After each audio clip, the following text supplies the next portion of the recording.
Shalom. Shalom. Puji Tuhan. Kita bersyukur hari ini kita boleh ada.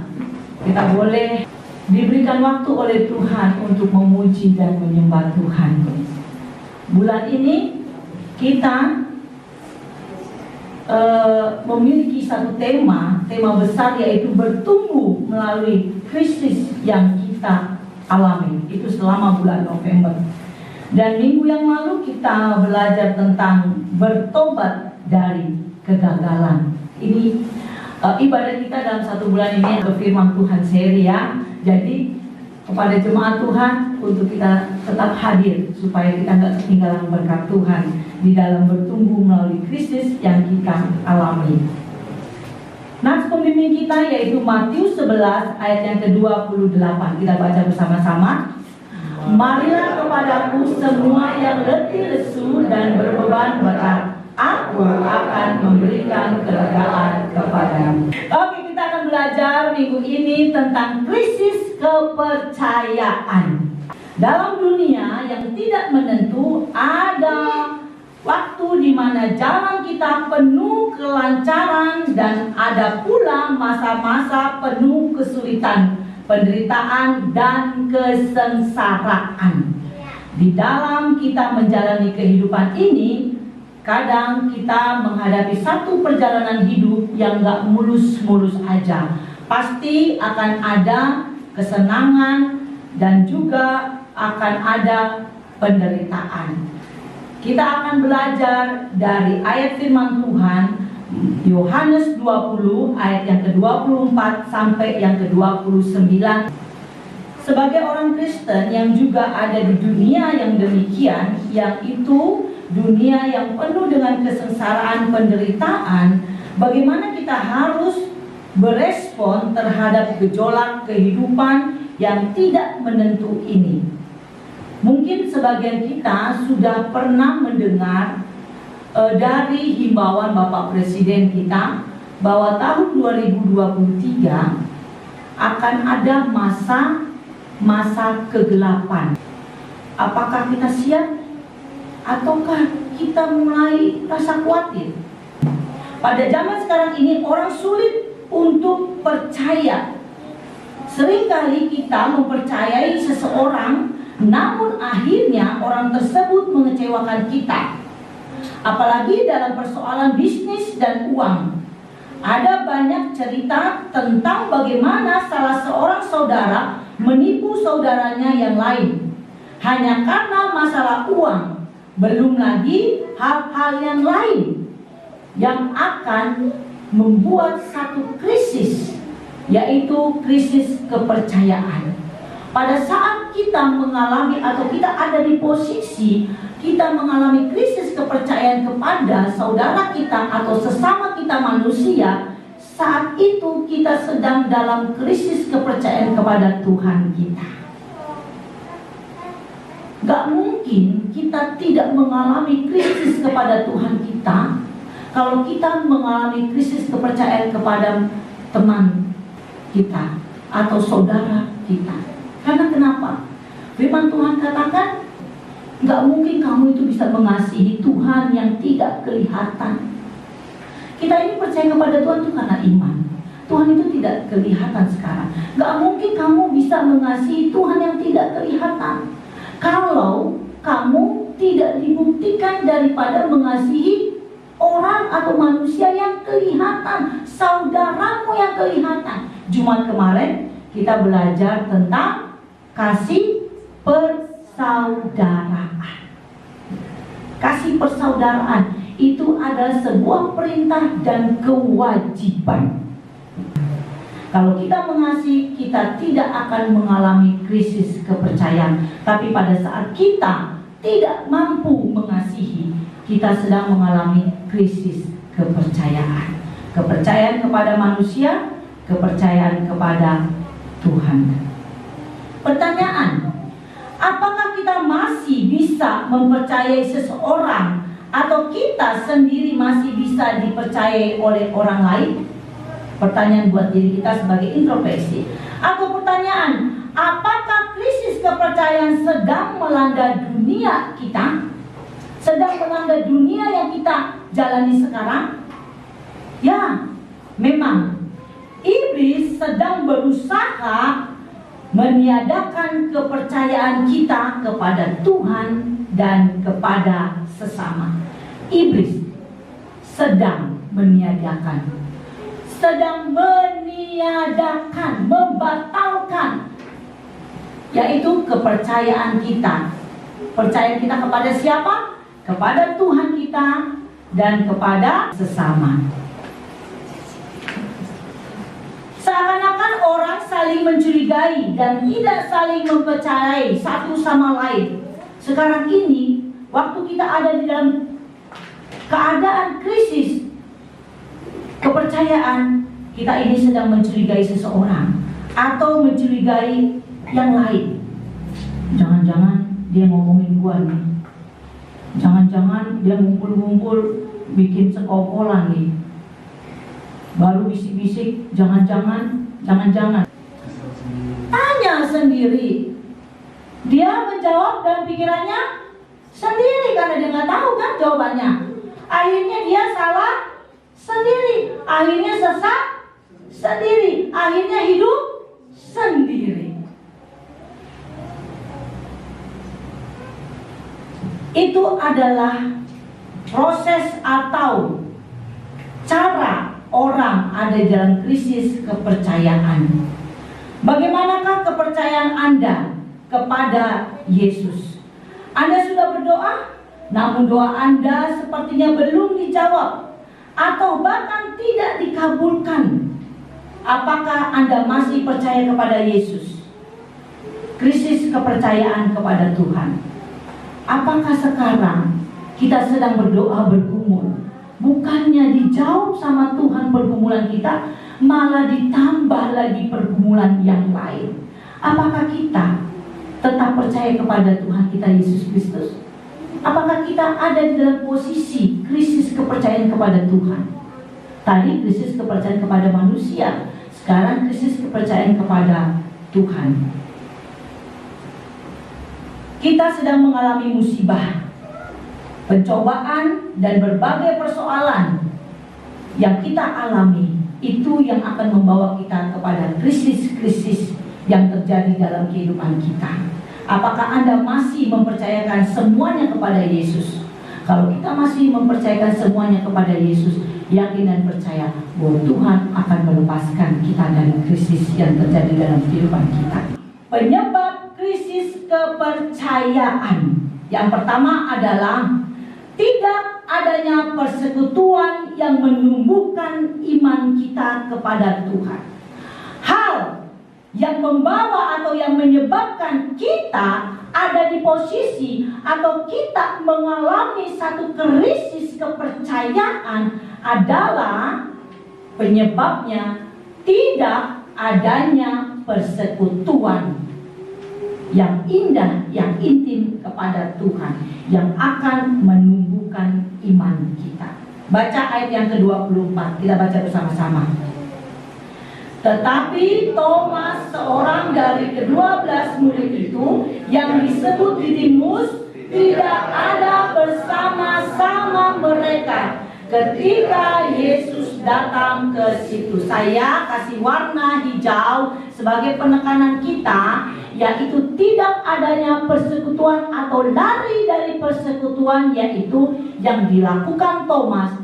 Tidak ada bersama-sama mereka atau murid-murid saat itu ketika Yesus datang kepada murid-murid. Thomas tidak ada bersama mereka. Dan Thomas tidak menjumpai Yesus dalam persekutuan kecil, yaitu persekutuan 12 murid Tuhan Yesus.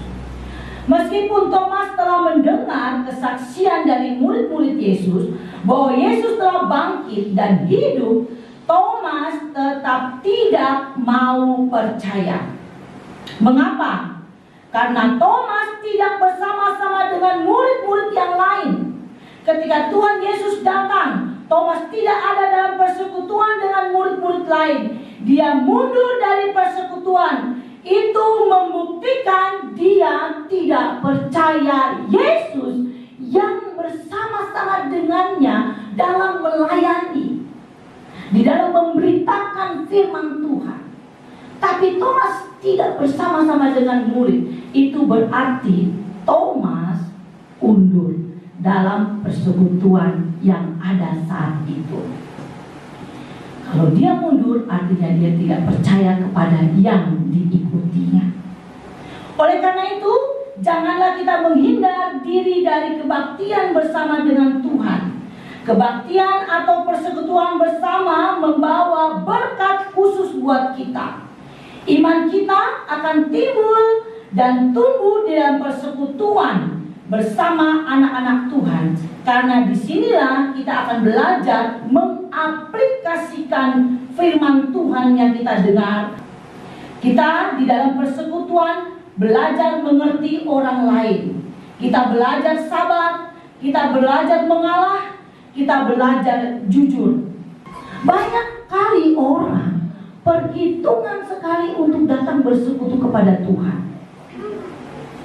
Kalau sudah datang hari ini, nggak mau lagi datang hari ini. Kalau sudah datang di sini, nggak mau datang lagi. Alasannya entah terlalu rohani. Karena kenapa? Merasa diri sudah cukup satu kali dalam seminggu, yaitu hari Minggu. Nggak mau lagi hari ini, nggak mau lagi hari ini, nggak mau lagi hari ini. Padahal persekutuan dengan Tuhan itu sangat penting. Karena di dalam persekutuan yang erat dengan Tuhan, yaitu melalui ibadah-ibadah kita akan lebih mengenal Tuhan. Kita akan lebih mengenal karakter Tuhan. Pada saat kita memiliki hubungan yang intim kepada Tuhan melalui persekutuan yang indah kepada Tuhan, kita akan bisa membedakan roh. Kita akan bisa membedakan roh. Apakah ini betul? Apakah ini salah? Apakah ini benar? Apakah ini salah? Apakah apa yang saya lakukan ini sesuai dengan kehendak Tuhan atau tidak?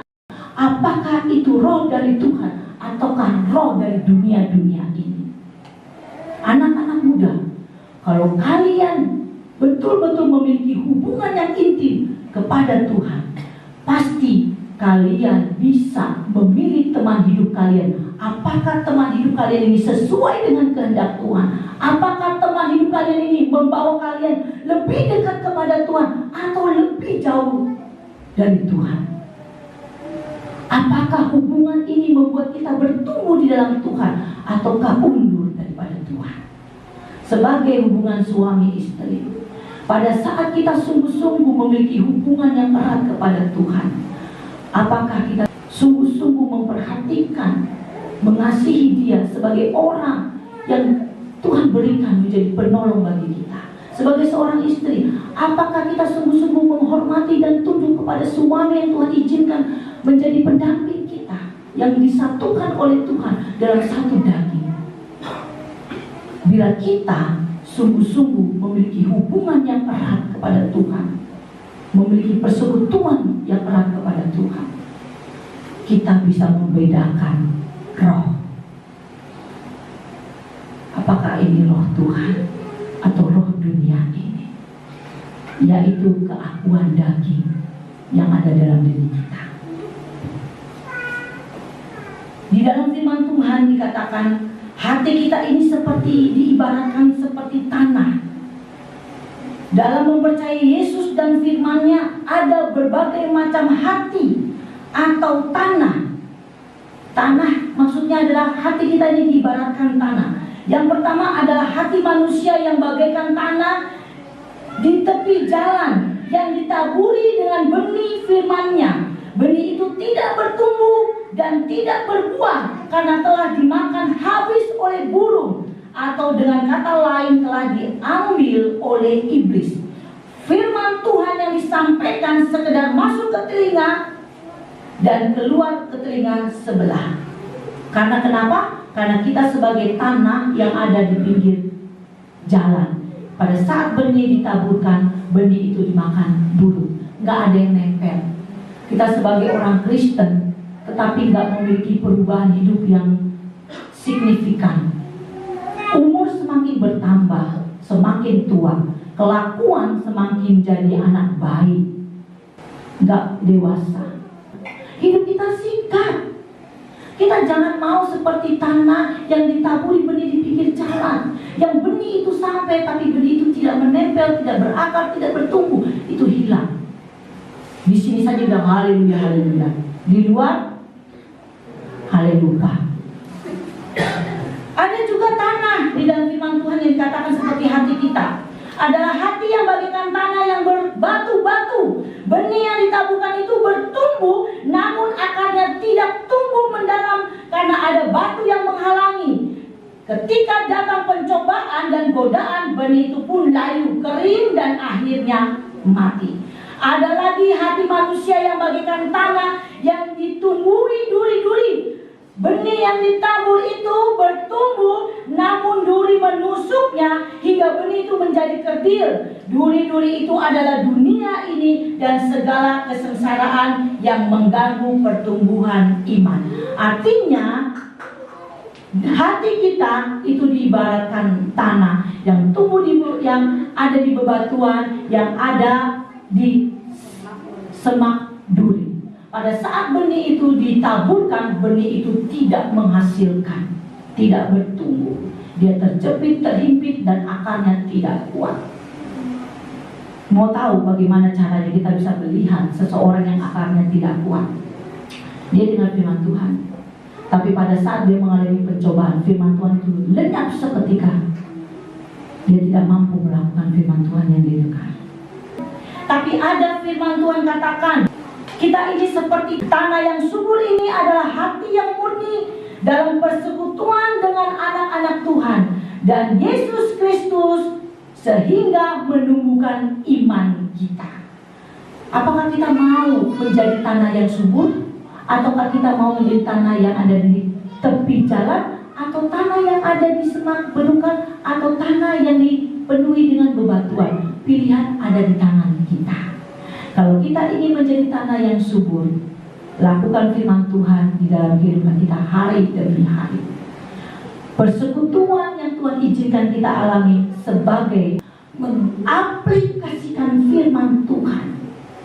Di dalam persekutuan itu kita selalu diizinkan Tuhan untuk mengaplikasikan firman Tuhan, untuk menyatakan firman Tuhan yang kita dengar. Apakah firman Tuhan ini hidup di dalam kehidupan kita? Apakah firman Tuhan yang kita dengar ini bisa kita lakukan? Pada saat firman Tuhan katakan, jangan marah-marah, sabar. Apakah kita mampu sabar? Apakah kita mampu sabar terhadap orang yang menyebalkan di dalam kehidupan kita? Pada saat dibilang jangan mencuri, apakah kita bisa mampu untuk menahan diri dari mencuri? Pada saat kita melihat tas orang diletakkan di dalam gereja yang terbuka lebar-lebar, apakah kita mampu menahan diri untuk tidak mencucukkan tangannya ke dalam tas atau menahan diri? Apakah kita mampu menjaga lidah kita? Kita mendengar, jaga lidahmu. Apakah kita mampu menjaga lidah? Apakah kita mampu menjaga perasaan orang lain? Persekutuan adalah tempat kita diproses Tuhan untuk mengaplikasikan firman Tuhan dalam kehidupan kita. Jadi jangan jauhkan diri dari ibadah-ibadah kita. Apakah saudara tetap mau menjauhkan diri dari persekutuan? Walaupun Anda telah mendengar pentingnya bersekutu, jawaban ada dalam diri kita masing-masing. Kita tahu penting sekali bersekutu, tapi apakah kita mau menjauhkan diri dari persekutuan? Ataukah kita mau terus hidup di dalam persekutuan? Kita baca bersama-sama firman Tuhan dalam Ibrani 10 ayat yang ke-25. Janganlah kita menjauhkan diri dari pertemuan-pertemuan ibadah kita, seperti dibiasakan oleh beberapa orang. Tetapi marilah kita saling menasihati, dan semakin giat melakukannya menjelang hari Tuhan yang mendekat. Artinya pentingnya persekutuan karena kita sedang apa? Menanti menjelang hari Tuhan yang mendekat. Karena di dalam persekutuan kita sedang diproses, karena di dalam persekutuan kita sedang diuji Tuhan, karena di dalam persekutuan kita sedang mengaplikasikan atau membuktikan firman Tuhan itu hidup di dalam kehidupan kita. Firman Tuhan yang kita dengar hidup di dalam kehidupan kita melalui persekutuan yang kita lakukan. Yang kedua, Yang kedua adalah penyebab krisis kepercayaan, yaitu tidak adanya iman. Kita baca ayat yang ke-25, kita baca bersama-sama. Sebelum aku melihat bekas paku pada tangannya, dan sebelum aku mencucukkan jariku ke dalam paku itu dan ke dalam lambungnya, sekali-kali aku tidak akan percaya. Krisis kepercayaan itu kalau kita tidak memiliki iman. Kenapa kita harus memiliki iman? Karena iman itu sangat penting dalam kehidupan kita. Dan iman harus ada buktinya. Jangan sampai kita beriman karena bukti. Bisa ya memahami ya? Kita itu beriman harus ada buktinya. Kita sebagai orang Kristen, kita beriman. Buktikan bahwa kita adalah orang yang beriman. Bukan seperti Thomas yang harus ada bukti dulu baru dia beriman. Katanya kalau aku mencucukkan jariku bahwa itu Yesus, betul dia adalah Yesus yang dipaku, saya baru percaya. Terbalik kan? Terbalik. Dia bukti dulu baru beriman. Tetapi yang Tuhan inginkan adalah kita beriman, baru kita membuktikan iman kita. Pengertian iman, orang Kristen dikatakan sebagai orang beriman. Iman orang Kristen adalah iman teosentris. Artinya Allah yang berinisiatif, manusia yang berespon. Oleh karena itu, yang dititik beratkan dalam kekristenan adalah iman kepercayaan. Baca lagi dalam Ibrani 11 ayat yang ke-1. Ibrani 11 ayat yang ke-1. Kita baca Alkitab kita bersama-sama dengan bersuara keluar. Sudah dapat? Amin. Iman adalah dasar dari segala sesuatu yang kita harapkan dan bukti dari segala sesuatu yang tidak kita lihat.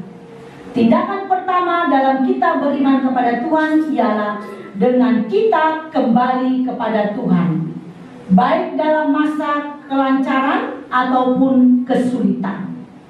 Kembali kepada Tuhan dipandang dalam beberapa sudut, yakni pertama, pertobatan. Kedua, panggilan Tuhan untuk membangun rohani. Membangun rohani ini meliputi aspek pikiran, emosi, keadilan, kehendak Tuhan, serta kelakuan yang sesuai pimpinan Roh Kudus. Yang ketiga, arti dari kembali Tuhan dipandang yaitu ketika meninggal atau dipanggil Tuhan, kita yakin akan hidup yang kekal. Itu bicara tentang iman. Apakah iman itu? Pertama, iman sebagai penglihatan rohani. Penglihatan rohani lebih penting daripada penglihatan jasmani. Artinya ini kebalikan daripada si Thomas.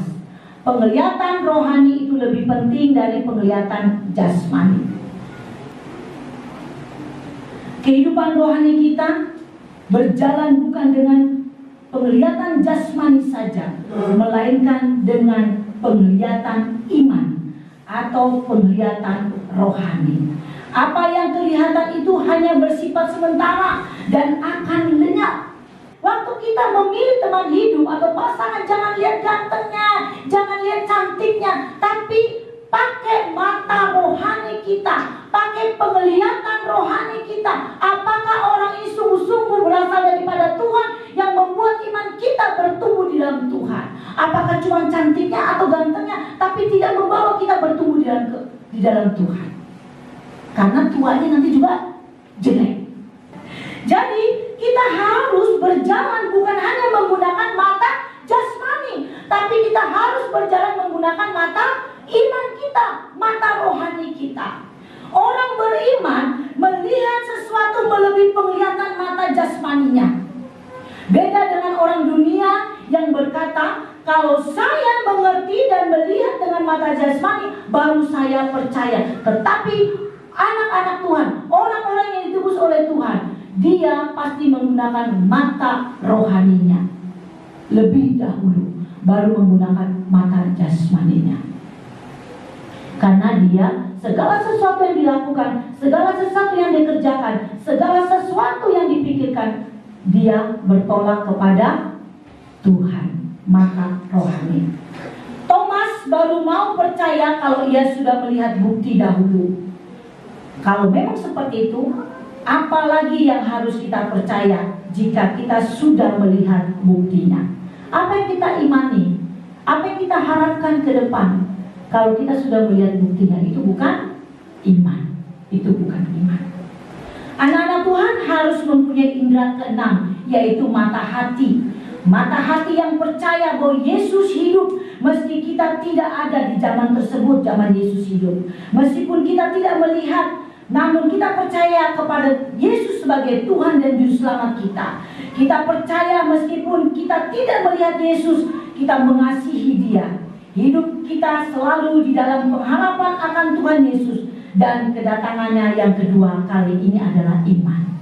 Karena kita nggak tahu kapan Yesus datang. Apakah kita bisa mengalami waktu Yesus datang, ataukah kita sudah dipanggil Tuhan baru Yesus datang? Jadi kita menggunakan mata rohani kita, yaitu iman, mata rohani kepada Tuhan Yesus.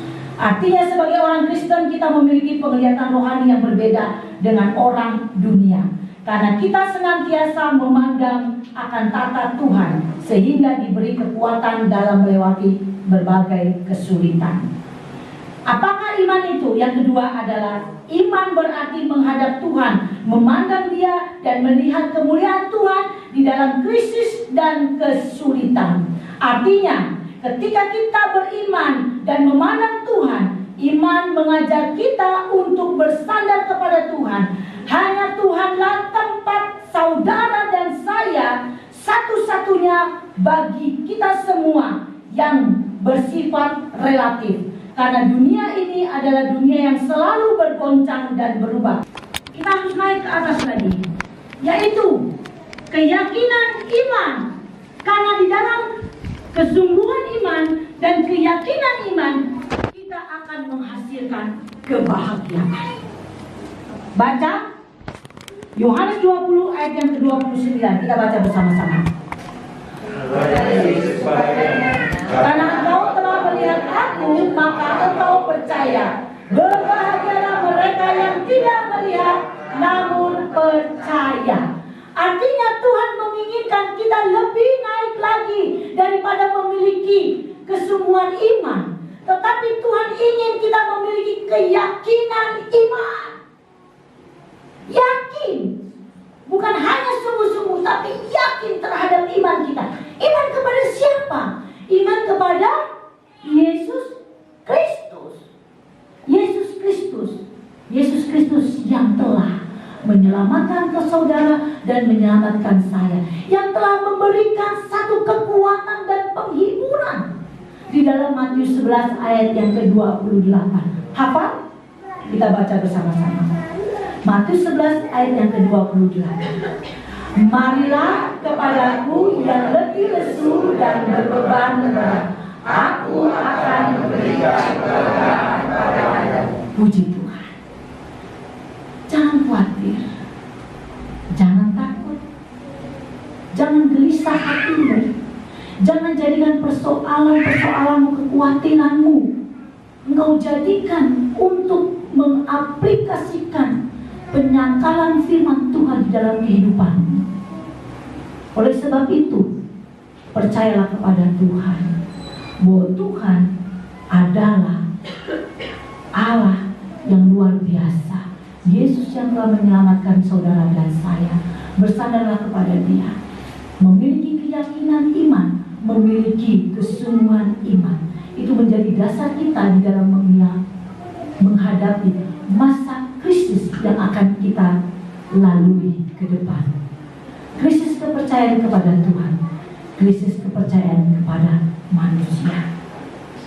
Tuhan ingin kita kita lepas dari persoalan. Tuhan ingin kita dibebaskan. Tuhan ingin kita dipulihkan. Tuhan ingin kita dimenangkan. Tuhan ingin kita diselamatkan. Tuhan ingin kita keluar dari kegelapan kepada terangnya yang ajaib. Oleh sebab itu, miliki kesungguhan iman, miliki keyakinan iman yang akan menghasilkan kebahagiaan kekal dalam kehidupan kita. Sebagai penutup, penyebab krisis kepercayaan tidak adanya persekutuan yang menumbuhkan iman kita. Tidak adanya iman, tetapi kita akan mengalami satu kelepasan daripada krisis kepercayaan bila kita memiliki kesungguhan iman dan kita memiliki keyakinan iman yang menghasilkan kebahagiaan. Kita berdoa.